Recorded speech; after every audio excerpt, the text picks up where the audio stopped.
I know that people are frustrated. I know that our friends, on the Republican side, I know so many of them are frustrated. I'm grateful for Damien, who's joining us from Republican Voters. I'm so excited to have you. Republican Voters for Kamala. What's the name of the organization, Damien? Remind me. I'm trying to pull up the website. Republican Voters Against Trump. Oh. And thank you for having me here. I appreciate it. Absolutely. So tell us a little bit about yourself. Where are you from originally? So originally, I'm from the middle of nowhere in Michigan. You might know the town from having the largest Atlantic pickle factory. I think in the nation. It's from Emily City. There, went to the Army for 10 years and moved back to Michigan after that, and here I am as a business owner in Genesee County, Michigan. And as I was mentioning, we often come to our politics from tradition. We don't always have a split household. Did you grow up in a traditionally, sort of blue collar family? And you sort of have my dad came from an idea of trying to protect what you already have, and he worried about like what other people were getting, sort of in a way that I think that he didn't see that it was. Sometimes, look, I'll put it this way. My dad voted for Gore in 2000, which surprised me.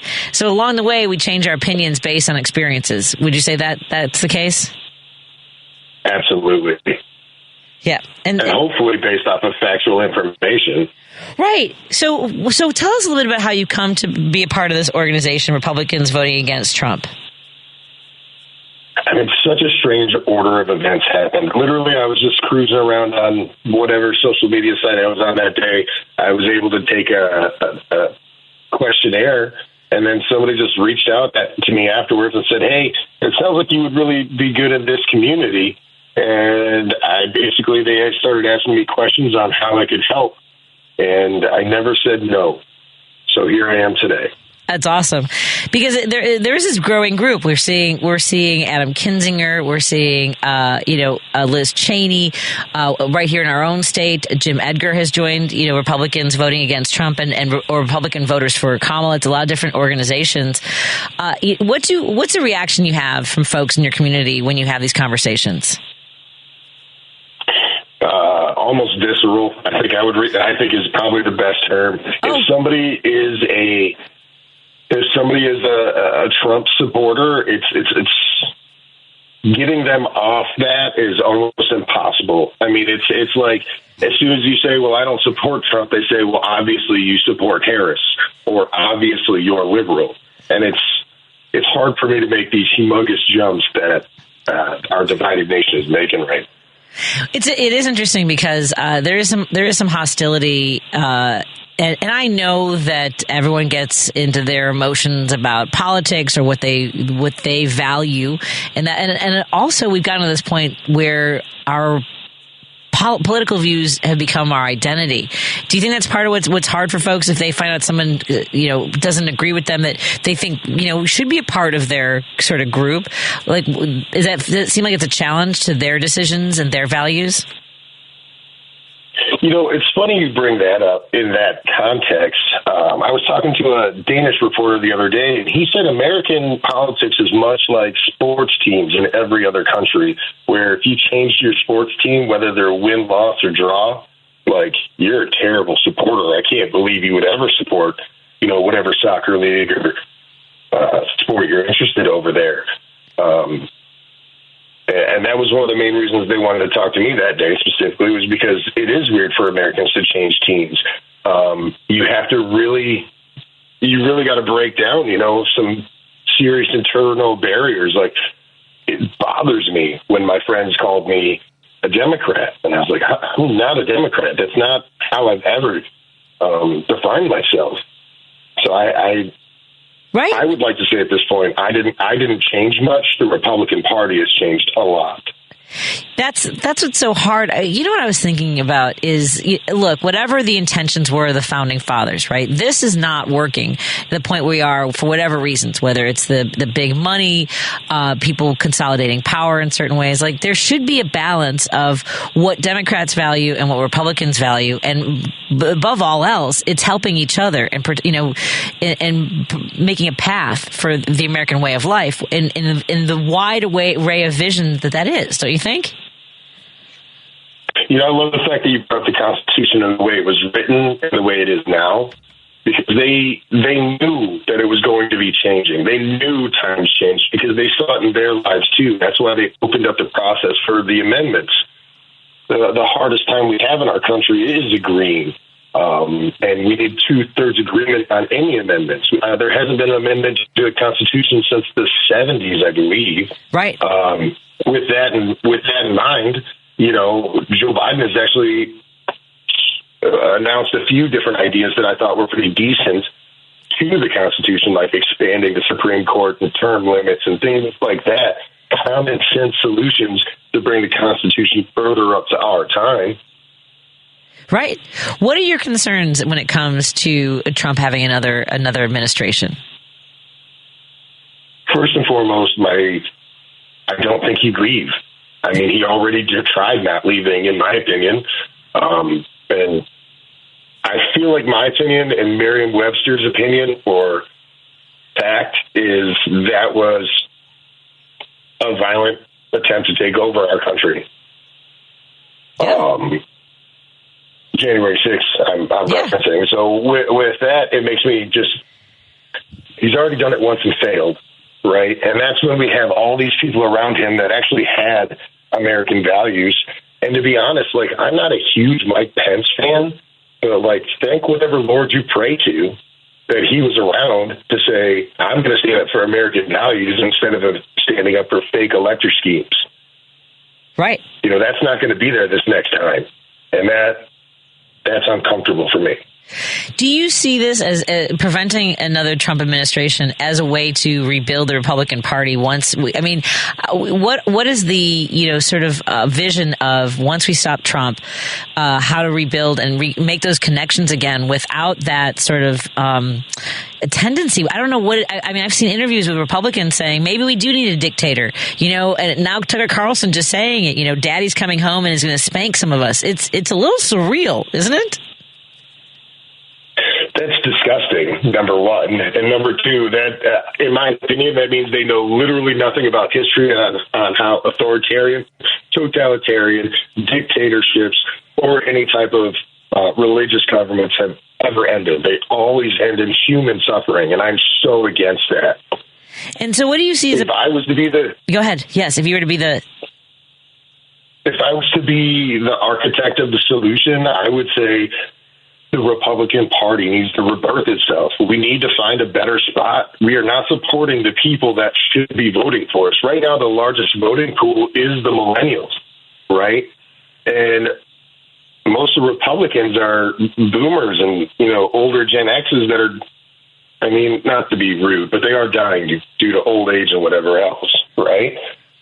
We need to appeal to a larger crowd. We need to change our values to be what they always were, in my opinion, which was lower taxes for the common man, individual rights, individual responsibilities for your failures and accomplishments, and protection from the government in the sense that we keep the government as small as possible. But that doesn't mean omitting, common sense solutions that makes everybody's life better. And that's what I try to impress upon folks, when I talk to conservatives is, the things that you just mentioned, we can live to fight another day on those if we prevent Trump. And that, I'm imagining that's what Republicans voting against Trump is working towards, right? That's a disgusting way to look at it, from my opinion. In my opinion, Trump shouldn't be a thing. The fact that Trump showed up in the Republican Party, in 2016, I drank the Kool-Aid. It was cool. He had a self-funded election, or at least he said he did. He was giving up all his businesses. He was, let's build a wall. Let's make America great. All that cool stuff. It was really good, and then none of it happened.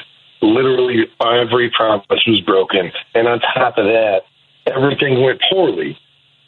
But instead of the Republican Party saying, we are going to reject this, no matter how popular he is, because it's bad for our image, we're going to crony up, we're going to show the gangster we are, and we're going to say, nah, he's our man. I don't care how many allegations. I don't care if he's not allowed to do finances in New York. I don't care that he owes $500 million to the government. That's insane to me. I think the government, I think the Republican Party needs new leadership, which is exactly what almost every Democrat is saying right now, too, about themselves. We need a new generation of leadership that's willing to step out and, change things a little bit. And reach across the aisle. I mean, when I was a kid, I remember, the stories about Tip O'Neill and Ronald Reagan, battling it out and then sitting down with a glass of, bourbon or whatever it was and trying to come to an agreement on things. That's like I started this conversation. That was the household I grew up in. We could argue about things, but we could still work together. And is that what kind of things are you guys working towards? What is Republicans voting against Trump? What are some of the events or ways that people can participate if they're looking for a community to join and want to work with you? What do you encourage them to do?